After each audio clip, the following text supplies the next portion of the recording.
Welcome to Hoop Fitness and Dance. In this video, we're going to be taking a look at a foundational on-body movement called waist hooping. Now, waist hooping is going to help us increase our core strength, improve our balance, our coordination, and offer a number of other health benefits as well, as we'll soon see. But the first lesson that you'll have to learn is that sometimes the hoop will drop. It will hit the ground, and you'll feel very frustrated. But just know that you're learning something new, so it's time to pick it up and start again. As you've probably noticed, we don't have to move our hips around in a great big circle like you might think. Instead, we're looking for firm contact, moving our hips either forward and back or side to side. Now let's break down this movement a little bit more in depth. We begin with the toss. Taking one hand, we're going to throw the hoop around our waist as firmly as we can. Follow through with your hand to keep the hoop level, and try to aim for at least 3 revolutions around your body. This will allow our hips to have more time to find the rhythm of the hoop and keep it going around our waist. The next thing to consider is the way that we stand. There are 2 main ways to do this. First is a front to back motion, which pushes our weight forward and backward. In this case, we want to have 1 foot forward. You can play around and figure out which one works best for you. And the other way is side to side, where we stand with our feet level and move our hips from left to right. The key to keeping the hoop in motion is good solid contact. In a front to back weight shift, we want the hoop to hit our stomach flush as we push forward and keep our core muscles tight. As we naturally rock backwards, we will be in a nice, even rhythm where our lower back will hit the hoop as well.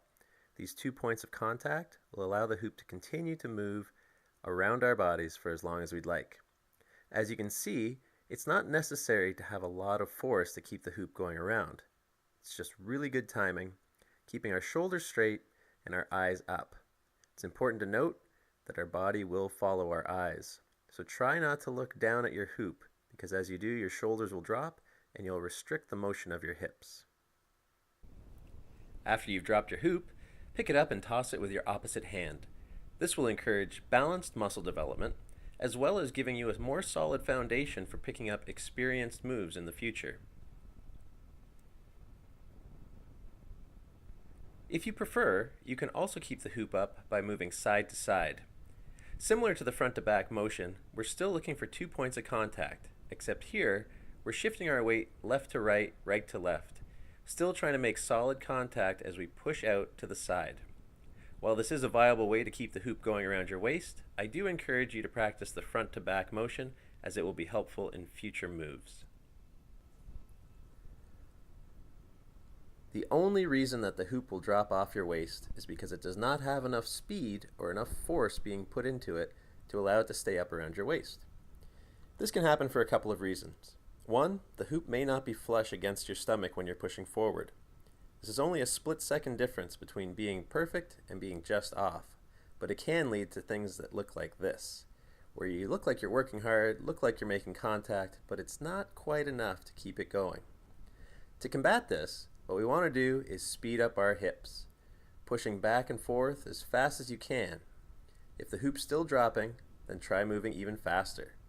Sometimes we think we're moving extremely quickly, but there's still another level that we can get to.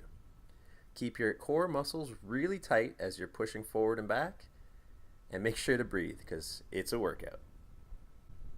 If the hoop continues to drop, then what we're going to do is save it on the go. We do this by bending down at the knee, keeping the back straight, eyes up, speeding up your hips, and then standing back up with the hoop. Go down, meet the hoop where it is, and bring it back home to the waist.